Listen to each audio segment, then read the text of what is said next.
Hiya, so this is just a little update with regards to the cars. If you follow me on social media, you may know that both the cars, the MX-5 and the Skyline, have been up for sale. So the Skyline has sold now. It's now been probably a couple of weeks or so. So I had a gentleman come down from Wakefield, and he spent a couple of hours looking around the car, very happy with it, and yeah, he paid the asking price, or the price that we had agreed, and yeah, he's happy, I'm happy. So yeah, couldn't ask for any better news, really. So yeah, it's a bittersweet. So I'm sad that it's gone, unfortunately. With it being sat here for 6 months of the year, and then the other 6 months only do about 1,000 miles, if that. It was then starting to get a little tired. It needed some work doing, and unfortunately, in the current financial situation, I just wasn't able to get the money quick enough to get it sorted. So that is the honest truth. And with the kids growing up, the back seat space just is becoming a little bit limited, shall we say. So the next car ideally needs to be a little bit more practical, but then I suppose it doesn't matter too much because I've got the Mazda 6 now, so that can be used for family outings. It looks decent with the air ride and the wheels, so I can take it to shows and meets and it's not going to look crap. So so yeah, the hunt now begins. So I do still have the MX-5. That should be going very, very soon, hopefully in the next week or two. So by the time this video goes up, that'd probably be long gone, to be honest. So local lads buying that, so it'd be good to see progress, as it's been fairly local, as I said. So yeah, look forward to seeing what he's doing. So for the next car, it kind of needs to tick all the boxes. So it needs to look good, it needs to be modifiable, so have a fairly decent aftermarket catalogue, tunable, something I can tinker with, because as you know, I like to mess around and do bits and pieces, and something practical, ideally for the kids and the family, something I can daily drive if need be, potential track days, you know, just a general all-round good car. So there's a few options. So yeah, whether I want to stay with Japanese stuff or not, or branch out and go European. The one car that I'd like to get is a BMW E92 M3. So very sort of curveball decision, especially with the most recent stuff that I've been having. Mainly because I've got a V8 scratch that I want to itch, and that seems to tick all the boxes. So, but after speaking to my friend Ben, and he's got one, and he was telling me a few things that they need maintenance wise. Obviously, if you drive it hard, it's going to need this work a lot more frequent. Things like the bottom end bearings are prone for going. He was saying that tax is quite big on that. I think it's about £700 a year. Obviously MPG isn't great, but then for a car like that, you're not going to expect decent MPG, are you, really? So yeah, I don't know. I don't know if I get bored. As much as that'd be cool to drive and obviously sound amazing, and they handle really, really well and whatnot, but yeah, I just don't know. It's obviously step into the unknown with a platform that I'm not familiar with and whatnot, but yeah, don't know. I'll see what happens. Something might tickle my fancy. I did post up some pictures on my Facebook page not long ago, like with some suggestions of cars. I quite like the Hawkeye Impreza, but after doing some research, Apparently I need to get the 2 litre WRX STI. That's the better engine, better spec, 6-speed. Again, I'm not too familiar with Subarus, so that's all unknown territory. What else was I looking at? FD2 Civics and DC5 Type R's, Integra. Again, brilliant cars. From what I've read, I know a few people that have had both, and yeah, again, great handling cars. I think they'll tick all the boxes. Obviously, the FD2 Civic is a 5-door saloon, whereas the Teg is obviously a 2-door coupe. So yeah, obviously the Civic would be a better option. Again, I don't know if I'll get bored with the Civic. I don't know if the power ain't going to be enough after going from the Skyline, even though that was only like 300 brake or so.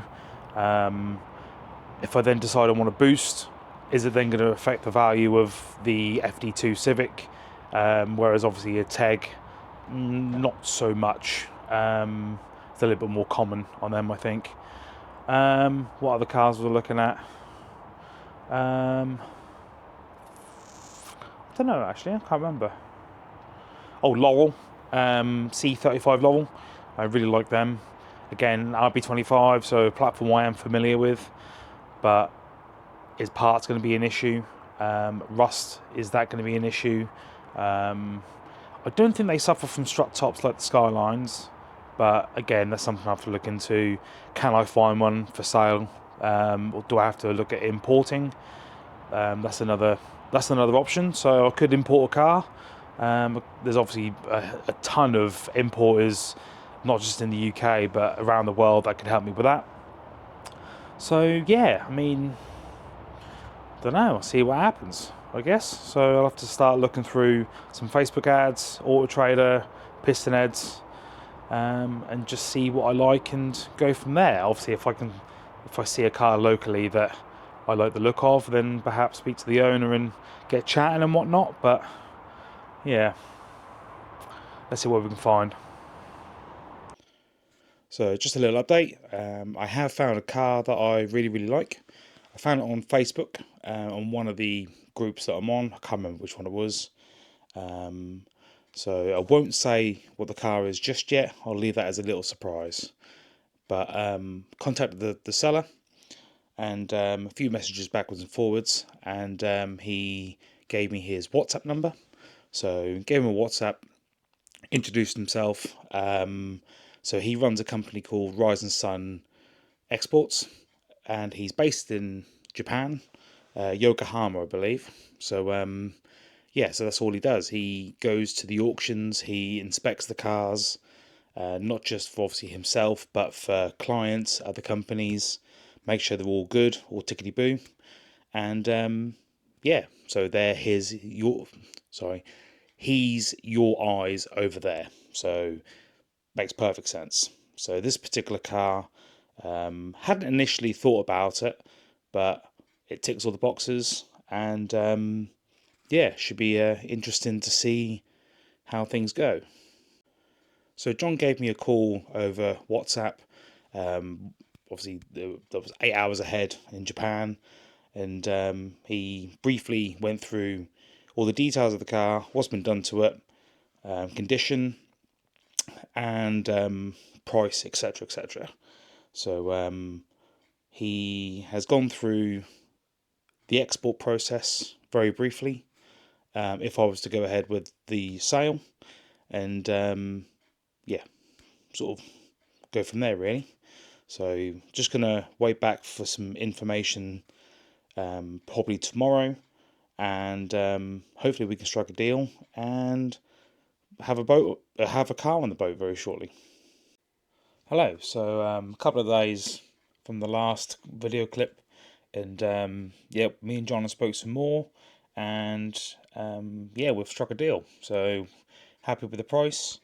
So that was quite a scary thing to do, sending a large amount of money overseas for something I haven't actually seen yet. So yeah, so he explained the whole transfer that I need to do, a couple of ways I could do it. One was a website called Wise, and the other one was Revolut, I think it was called. So yeah, this is what the website looks like.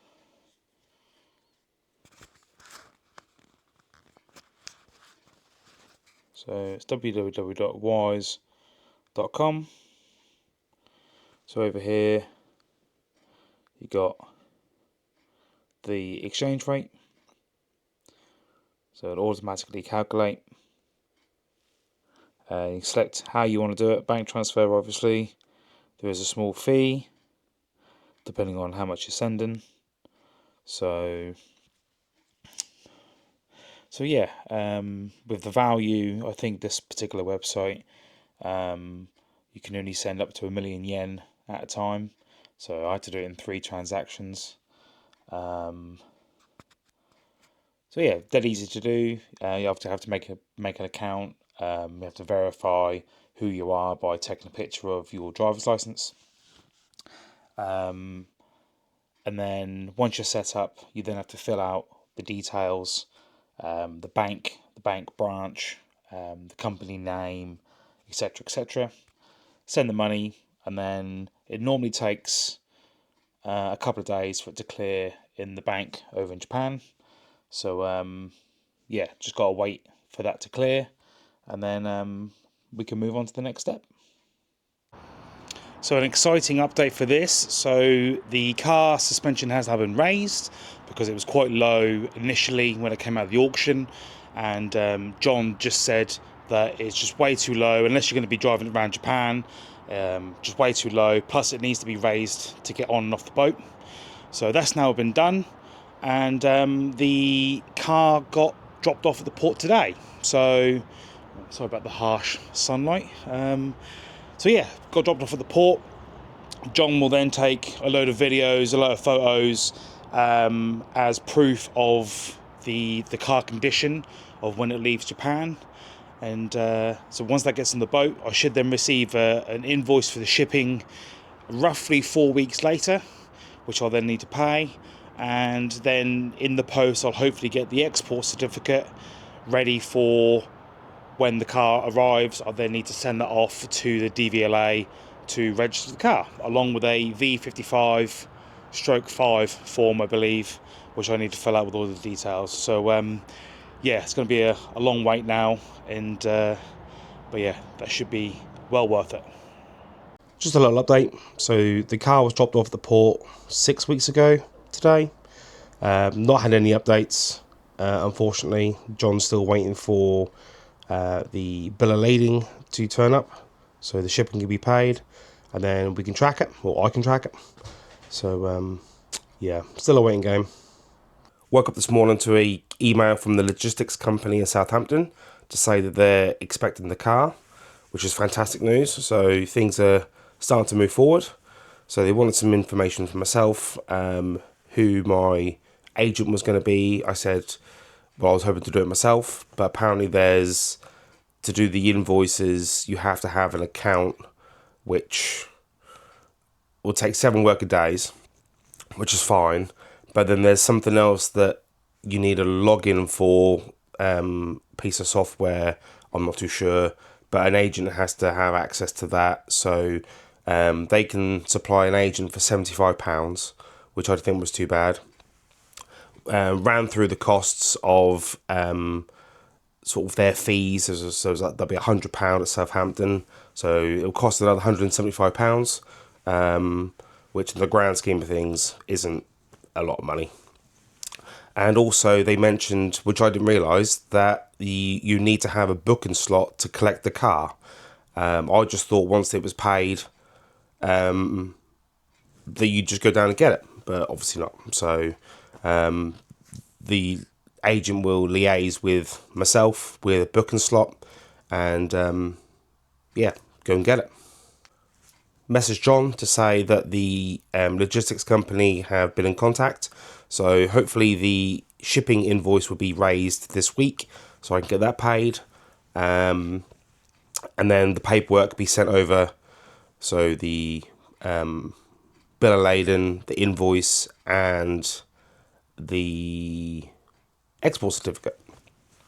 So once they're here, I need to send off the bill of lading to the logistics place in Southampton.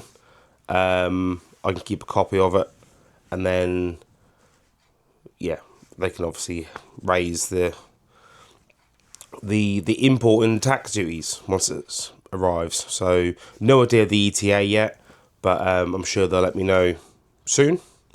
And yeah, just one little step closer to receiving it. Just had a message from John. He sent me over the shipping invoice for the car. So just got it behind me on the laptop. So the total is 375,586 yen, which equates to £1,895. That's including the transfer fee that Wise had, which was £9.11. So that's now been paid, and yeah, things are now moving on really well. Just got to wait for the logistics company to get back to me with an ETA, and hopefully get a date. So another little update. The bill of lading and export certificate have been sent over from John. So they've now been passed over to the logistics company in Southampton. So hopefully that should now be all the paperwork sent over that they need. So it's just a case of waiting for the car to arrive in Southampton. It'll go through customs, taxes and duty will be raised, and then they'll send me the payment details along with the specific reference number that I need to add. So once payment's been sent and HMRC have received it, then the car will be released from customs.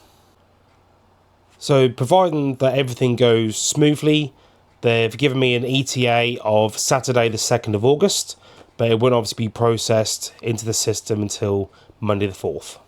So upon arrival at Southampton, they'll apply for a NOVA letter, which is a notification of vehicle arrival, along with a customs entry document. So with those and the export certificate and sales invoice, I'll be able to then register the vehicle alongside the V55/5 form.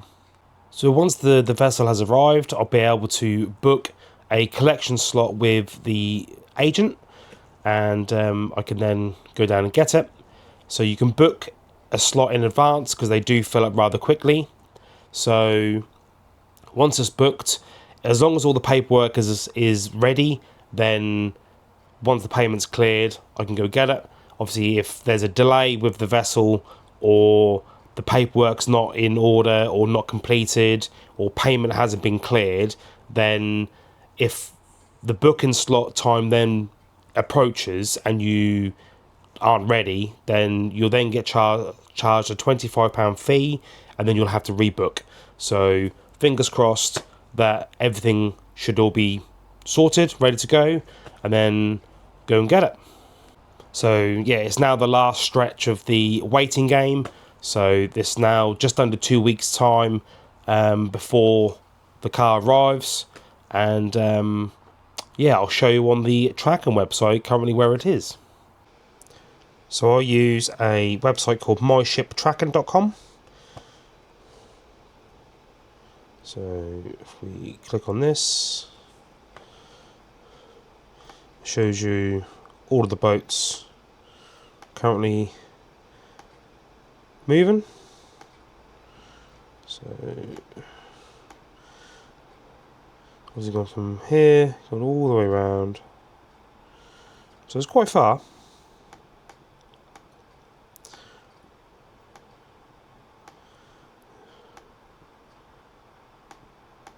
Right, so you can obviously try and hover over every single one to try and find which one it is, or you could click on vessels. This will be the list of all the boats.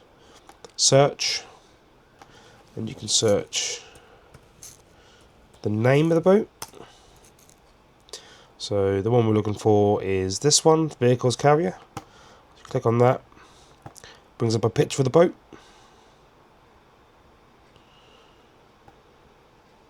There's all the information. how many days it's been travelling for, distance travelled, average speed, etc, etc. Click on show on live map, and there it is. So it tells you all the information, where it's come from, where it's going. So then if you zoom out a little bit, so it's heading to Bristol, I believe, and then I'll come back round and then go to Southampton. There's not much more to add to this update, so yeah, just gotta hang on in there for a little while longer, but the end is very near and excitement is building, and I think most of the stress is now gone. So hopefully all the paperwork's in check. That can all be done. I know payment will go through very quickly, hopefully.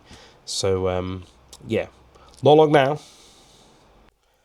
A very good early morning. So today is the day we're going to pick up the car. So it is currently 4:48 in the morning.